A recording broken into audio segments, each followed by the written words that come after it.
अगर एक मर्द साहब गए हैं, एक मेल पर्सन गया है, जी, उनकी जो वाइफ है वो जी। अगर काम कर रहे हैं कनाडा में, तो क्या वो अपनी वाइफ को बुला सकते हैं कनाडा? वाइफ़ को वो एक स्पेसिफ़िक पीरियड के लिए बुला सकते हैं, लेकिन ऐसे अगर हम बात करें कि जितना उनका ड्यूरेशन है, उस ड्यूरेशन के लिए वो बुला लें, ऐसा नहीं हो सकता।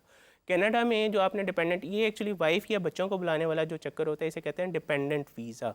अगर आपके पास कनाडा में पीआर या सिटीज़नशिप है, तब ही आप डिपेंडेंट वीज़ा के ऊपर बुला सकते हैं, अदरवाइज़ आप सिर्फ उन्हें विज़िट वीज़ा के ऊपर बुला सकते हैं। डिपेंडेंट वीज़ा ठीक है। वर्क वीज़ा के ऊपर नहीं बुला तो सकते। ये बताइए, स्पॉन्सरशिप के क्या तरीके हैं कनाडा में? स्पॉन्सरशिप के यही तरीके हैं कि आप उनके पोर्टल पे अप्लाई करते हैं।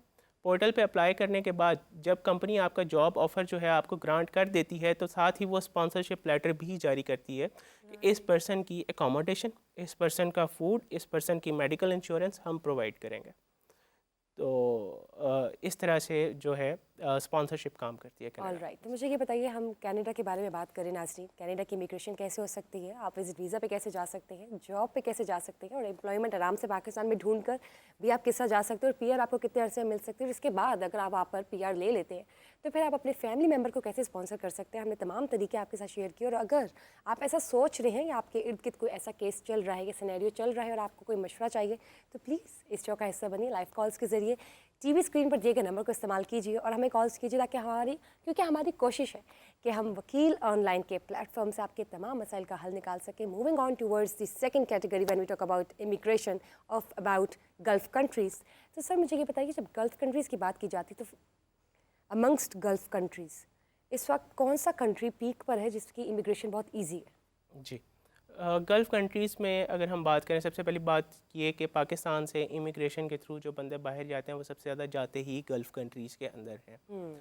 और गल्फ़ कंट्रीज़ में इस टाइम जो अगर हम राइज़ देखें उनकी इकॉनमी का, वो बहुत ज़्यादा है, क्योंकि वो लिबरलिज़म की तरफ जा रहे हैं, वो अपने टूरिज़म को बढ़ा रहे हैं, वो कल्चरल डाइवर्सिटी की तरफ जा रहे हैं, बिकॉज दे हैव रियलाइज्ड कि जो उनकी ऑयल इकॉनमी है उसने बहुत देर तक नहीं चलना, उनको अल्टीमेटली जो सस्टेनेबल डेवलपमेंट है उसकी तरफ जाना पड़ेगा। जब राइट। वो सस्टेनेबल डेवलपमेंट की तरफ आए हैं तो जॉब अपॉर्चुनिटीज़ भी क्रिएट हुई हैं, और जॉब अपॉर्चुनिटीज़ के लिए जो उनको नेशनल्स चाहिए वो दूसरे कंट्रीज़ के चाहिए, बिकॉज उनके जो अपने लोग हैं इंडिजिनस, वो ज़्यादा स्किल्ड या पढ़े लिखे लोग नहीं हैं, उनके पास पैसा बहुत ज़्यादा है, तो they live a So what's the sedentary process? Life. How can you apply for Gulf countries or any of the Gulf country? Gulf country का अगर आपने अप्लाई करना है तो आपको एक एजेंट ढूंढना ही पड़ेगा, वो आप खुद से अप्लाई नहीं कर सकते गल्फ़ कंट्रीज़ का, क्योंकि गल्फ़ कंट्रीज़ का जो प्रोसेस है वो इतना टेक्निकल है कि एक लेमैन ना उसकी टेक्निकलिटीज़ को समझ सकता है, ना वो खुद से अप्लाई कर ठीक है, सकता है। मतलब आप ऑब्वियसली हम ये नहीं चाहेंगे कि आप खुद से अप्लाई करें। जहाँ पे आपको ज़रूरत है एक मीडिएटर की या एक असिस्टेंट की, तो आप एक प्रोफेशनल काउंसलर ज़रूर अपने साथ रखिए, जो कि एक्चुअली आपको जेन्युइन तरीके से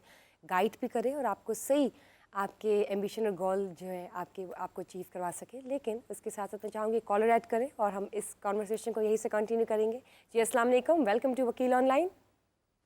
वालेकुम अस्सलाम जी, सुहेल बात कर रहा हूँ मैं फैसलाबाद से। जी फरमाइए सोहेल। जी मैंने वर्क वीज़ा के लिए कनाडा के अप्लाई किया था, वो तो रिजेक्ट हो गया, लेकिन अब जो कंपनी है वो मुझे स्पॉन्सर करने का कह रही है। तो अगर उनका स्पॉन्सर्ड वीज़ा भी मैं कराता हूँ तो कहीं वो भी तो नहीं रिजेक्ट हो जाएगा? आपने पहले विजिट के लिए अप्लाई किया था तो आपका रिजेक्ट हुआ है? मैंने वर्क वीज़ा के लिए अप्लाई किया था जी। ऑल राइट, बहुत बहुत शुक्रिया। जी सुहेल साहब का क्वेश्चन है कि उन्होंने पहले हाँ जी। वर्क वीज़ा के लिए अप्लाई किया था। अगर तो सुहेल साहब ने खुद से अप्लाई किया है बगैर टेक्निकलिटीज़ को अंडरस्टैंड किया है, तो ऑब्वियसली उनका वीज़ा रिजेक्ट होने की वजह हमें समझ आती है कि उन्होंने कुछ ना कुछ मिस कर दिया टेक्निकलिटीज़ होगा को मिस कर एप्लीकेशन में, दिया यस। होगा और उस वजह से उनका वीज़ा रिजेक्ट हो गया। लेकिन अगर आपको वहाँ से कोई कंपनी प्रॉपरली स्पॉन्सर कर रही है, तो कंपनी आपकी जो वीज़ा एप्लीकेशन प्रोसेस है उसे भी खुद से ओवरलुक करती है, उसे देखती है खुद से, उसे सारे प्रोसेस को स्क्रूटिनाइज भी करती है। तो यहाँ पे आपका जो रिजेक्शन का चांस है वो बहुत कम है, ना होने के बराबर है, ठीक है, अगर आपको कंपनी की तरफ से स्पॉन्सरशिप लेटर मिल चुका है। यानी कि अगर आपने वर्क वीज़ा के लिए अप्लाई किया खुद से, तो आप याद रखिए कि 99.9% तो आपकी एप्लीकेशन हो सकती थी। ठीक है, हाँ कहीं ना जी। कोई चांस ऐसा होता है कि कुछ मिसिंग हो या इनकम्प्लीट हो, तो कोशिश कीजिए एक प्रोफेशनल काउंसलर अपने साथ ज़रूर रखिए, ताकि आपका जो वर्क प्रोसेस है, वीज़ा प्रोसेस है, वो ईजिली हो जाए। इसके अलावा जब हम बात करते हैं कि अगर आपका 5-6 दफ़ा कोई वीज़ा रिजेक्ट हुआ है, specially when we talk about Canada, तो आप उसको रीअप्लाई कर सकते हैं और there could be a chance कि एक मोमेंट पे आपका वीज़ा एक्सेप्ट हो जाए। नन अदर देन, एक अगर केस की बात मैं करती हूँ कि आपको बैन ना किया गया हो, ब्लैक लिस्ट ना किया हो, आप वीज़ा रिजेक्ट जितनी मर्जी बार, इट्स परफेक्टली फाइन, आप उसको अप्लाई कर सकते हैं, रीअप्लाई कर सकते हैं और आपको वीज़ा मिल सकता है किसी न किसी पॉइंट पर। लेकिन एप्लीकेशन प्रोसेस आपका बेहतरीन होना चाहिए और एक प्रोफेशनल काउंसलर अपने साथ ज़रूर रखिएगा। और कंपनी अगर आपको स्पॉन्सर कर रही है तो आप उस स्पॉन्सर्ड कंपनी की क्राइटेरिया पे फॉलो करके दोबारा you can go for it. जी उमर, जब हम बात करते हैं Saudi gulf gulf countries countries की, की। मुझे ये बताएं, फैमिली में अगर फैमिली ने अप्लाई करना हो, मियाँ बीवी इकट्ठे भी अप्लाई कर सकते हैं अगर हाँ दोनों जी, मियाँ क्वालिफाइड बीवी और वहाँ एजुकेटेड पे, हैं? यानी कनाडा की तरह ये रेस्ट्रिक्शन नहीं है कि पूरी फैमिली नहीं जा सकती। सऊदीया या दुबई के अंदर पूरी फैमिली मूव कर सकती है। अगर वहाँ पे एक पर्सन काम कर रहा है ऑलरेडी, तो वो अपने जितने भी डिपेंडेंट्स हैं, चाहे वो उसका स्पाउस है या उसके बच्चे हैं, उन्हें वहाँ पे बुला सकता है। और जिस तरह की हम बात कर रहे थे कि हमें गल्फ़ कंट्रीज़ को भी एक्सप्लोर करना चाहिए, मैं आपको एग्जांपल देता हूँ किंगडम ऑफ सऊदी अरेबिया की, कि वहाँ पे डेवलपमेंट किस तरह से पीक पे जा रही है। दुनिया का सबसे बड़ा शहर का प्रोजेक्ट जिसे नियोम सिटी का नाम दिया गया, वो सऊदीया में चल रहा है। उसके अलावा बुर्ज खलीफा से बड़ी बिल्डिंग सऊदीया में बनने जा रही है। दुनिया का सबसे बड़ा गेमिंग एक्सपो 2025 में सऊदी अरेबिया में होगा। जब इतने बड़े बड़े इवेंट्स और इतनी डेवलपमेंट का काम सऊदी अरेबिया में चल रहा है, तो ऑब्वियसली वहाँ पे आपको पास एम्प्लॉयमेंट अपॉर्चुनिटीज़ एंड दे भी वांट होंगी assistance for such events and for such such mega events. Events obviously. अब यहाँ पे जो एक बच्चा एमबीए करके निकला है, वो मुश्किल से लाख या सवा लाख कमाएगा, जबकि वहाँ पे जो एक एमबीए का बच्चा है जो मैनेजर जाके लगता है, वो उसकी स्टार्टिंग सैलरी ही 8 लाख है। यानी कि इस स्कोप ऑफ वर्क और ये जो प्लान ऑफ एक्शन फिलहाल चल रहा है सऊदी अरेबिया में और उनका जो नया शहर आबाद होने जा रहा है, उसका भी एक फैक्टर है कि वहाँ पे एम्प्लॉयमेंट के चांसेस बहुत ज़्यादा है। बहुत जैसे हम ज़्यादा याद बात करते हैं सी पैक की, जी। कि once it would be executed तो there would be a lot of chances for कि फॉर अनएम्प्लॉयमेंट जो है वो डिक्रीज करता डिक्रीज है। करेंगे। इसी के साथ साथ हम एक कॉलर ऐड करते हैं। जी अस्सलाम वालेकुम, वेलकम टू वकील ऑनलाइन। है और मैं गुजरात से बात कर रही हूँ।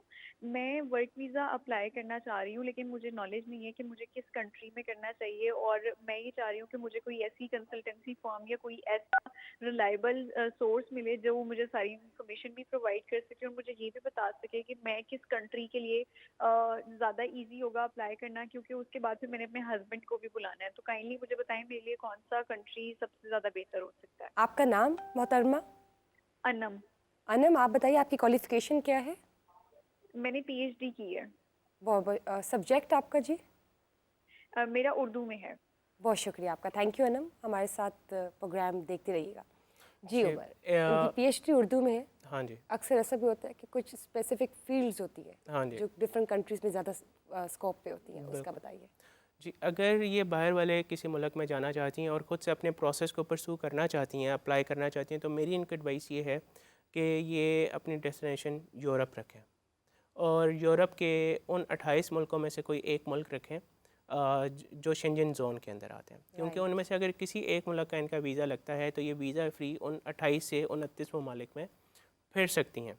अच्छा, उसका अप्लाई करने का प्रोसीजर भी कंपैरेटिवली काफ़ी आसान है, ट्रांसपेरेंसी है, आप ख़ुद से अप्लाई कर सकती हैं समझ के।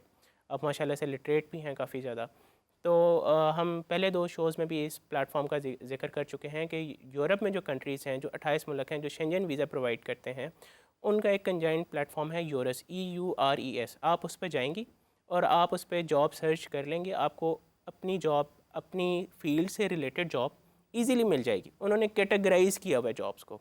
आपको लैंग्वेज जॉब्स भी मिलेंगी, आपको मैनेजमेंट की जॉब्स मिलेंगी, आपको अनस्किल्ड जॉब्स भी मिलेंगी और आपको स्किल्ड जॉब्स भी मिलेंगी। जब आप यूरोप मूव कर जाएंगी, यूरोप मूव करने के बाद आप वहाँ पे पीआर अप्लाई करेंगे और पीआर अप्लाई करने के बाद 2 साल में आपकी पीआर अप्लाई हो जाएगी और पीआर अप्लाई होती है आप अपने हस्बैंड और अपने बच्चों को अपने साथ बाहर बुला सकते हैं। ठीक हो गया। मुझे वैसे ये बताइएगा कि ठीक है, पीएचडी इनकी उर्दू में है और उर्दू हमारी नेशनल लैंग्वेज है। हाँ जी, usually English is the official language on हाँ जी। International scale.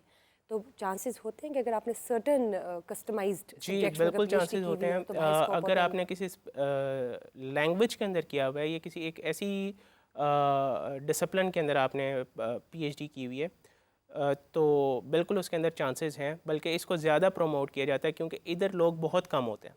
आपको पीएचडी उर्दू बहुत कम मिलेंगे, जबकि आपको पीएचडी ज़ूलॉजी बहुत ज़्यादा लोग मिलेंगे।